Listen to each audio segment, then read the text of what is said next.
này á này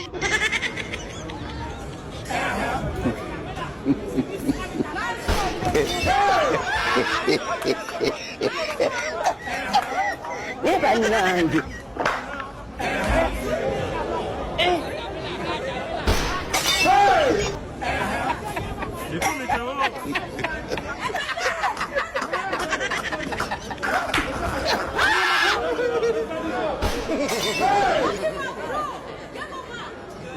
Mazima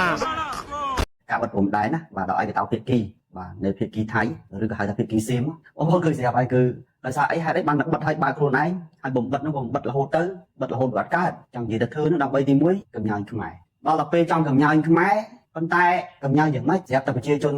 សៀមអ្នកដែលមានមុខចំនួនជួយដូររកស៊ីជាមួយខ្មែរដែលត្រូវទៅជូន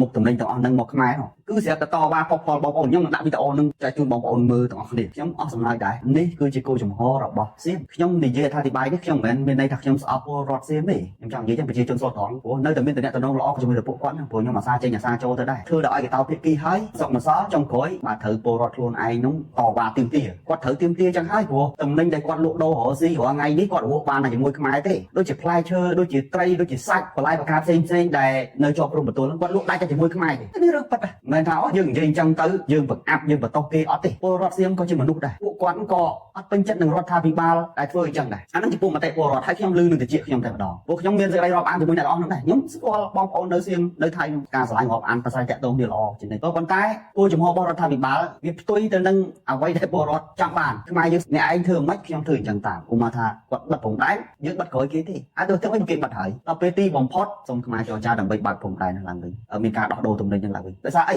បើសិនណាជាខ្លួនឯងនៅតែរឹងរូសធ្វើអញ្ចឹងអានោះគឺចប់ហើយគឺមានន័យថាប្រជាជនក្រោកឡើងតវ៉ាប្រឆាំងដាច់ក្បាលដាច់ក្បងបងប្អូនថៃបងប្អូនសៀមមិនស្អប់ខ្មែរទេធ្វើសេចក្តីរាប់អានរកស៊ីជាមួយខ្មែរចង់និយាយទំនិញទិញដូររបស់គាត់ទាំងប្រមាណដែលគាត់លក់ដូរបានហ្នឹងគឺគាត់លក់បានជាមួយខ្មែររឿងប៉ិតបាទគាត់លក់ដូរបានជាមួយខ្មែរទេបន្លែផ្លែឈើទំនិញកសិផលផ្សេងហើយនឹងមុខទំនិញគ្រឿងអេឡិចត្រូនិកផ្សេងដែលគាត់ត្រូវការដោះដូរអាជីវកម្មជាមួយខ្មែរគាត់លក់ដាច់តែជាមួយខ្មែរទេគឺចង់និយាយចឹងណាអានេះរឿងប៉ិតដែលយើងមិនអាចប្រកែកបានទេការបង្ហាញរបស់ខ្ញុំបង្ហាញតែការប៉ិតតែការប៉ិតចេញមកយ៉ាងម៉េចខ្ញុំបង្ហាញទៅអញ្ចឹងបានតែមើលឃើញថាអ្នកឯងទប់សភាពការមិនបានទេជាមួយនឹងពលរដ្ឋខ្លួនឯងចំពោះខ្មែរអត់អីទេធម្មតាទេហើយតើសើរសូមលើកទឹកចិត្តបងប្អូនកម្លាំងប្រដាប់អាវុធទាំងអស់ជួមុខជួក្រោយជួកណ្ដាលដោយសេចក្តីក្លាហានមុតខ្លាំងបំផុតនៅក្នុងតំបន់អាស៊ីយើងខ្មែរគឺខ្លាំងមិនមែនខ្មែរខ្សោយទេអញ្ចឹងបងប្អូនមួយចំនួនក៏ចឹងដែរចង់និយាយថាពេលខ្លះកុំ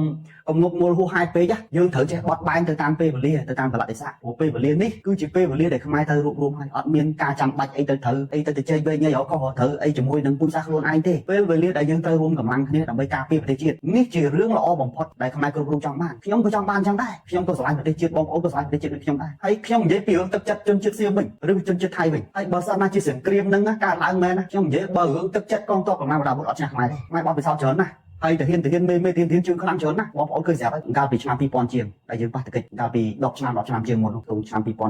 រោះពេលនោះខ្ញុំនៅស្រែម្ល៉េះទេរហូតមកដល់ពេលនេះមិនថាពលរដ្ឋសៀមឬក៏កងទ័ពសៀមទេអាចដឹងបានថាតើខ្មែរមានសមត្ថភាពប៉ុណ្ណាមិនថាខ្ញុំនិយាយចឹងខ្ញុំអួតអាងពីរឿងសាសជាតិខ្លួនឯងអត់ទេរឿងពិតខ្មែរបច្ចុប្បន្ននេះមិនមែនខ្មែរពីមុនមកដែលយើងប្រទេសទៅងើបសង្គ្រាមដែលយើង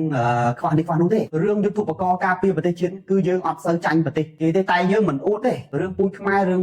សាសជាតិខ្មែរយើងនេះគឺមិនដែលចេះជំនាញអីទេហើយរាល់ថ្ងៃកម្ពុជាទទួលបានការគោរពកោតសរសើរលើកទឹកចិត្តពីអន្តរជាតិគេមើលឃើញតែខ្មែរយើងហ្នឹងមិនមែនចង់ទៅបកកសង្គ្រាមក៏បញ្ហាជាមួយនឹងប្រទេសណាទាំងអស់សូម្បីតែប្រទេសថៃទៅក៏ដោយខ្មែរមិនចង់ទៅបកកសង្គ្រាមទេណាក៏ប៉ុន្តែបងប្អូនទូនីតិកាតព្វកិច្ចរបស់មេដឹកនាំដែលការពារប្រទេសជាតិនៅពេលដែលគេបញ្ជូនទ័ពបញ្ជូនទាហានហើយលោកលុយព្រំដែនហើយលោកលុយរបងផ្ទះហើយណាក៏ទៅការពារដែរខ្ញុំក៏នៅកោតសរសើរមេដឹកនាំយើងដែរដែលលោកមានឆន្ទៈមុខមុតបាទគ្រប់កងកម្លាំងប្រដាប់អាវុធទាំងអស់ទាំងមេទ័ពមេវិជាការមេទាហានទាំងអស់សូមលើកទឹកចិត្តកោតសរសើរពីកម្លាំងកាយចិត្តរបស់បងប្អូនដែលក្លាហានមុខមុតបំផុតដើម្បីប្រទេសជាតិអ្នកដែលនៅឈរនៅជួរមុខហ្នឹងគឺអ្នកដែលហ៊ានពលីហើយបងប្អូនត្រូវយល់មកទល់ដល់ពេលនេះខ្មែរយើងនៅតែរឹងមាំរឹងប៉ឹងក្លាហានមុខមុតដដែល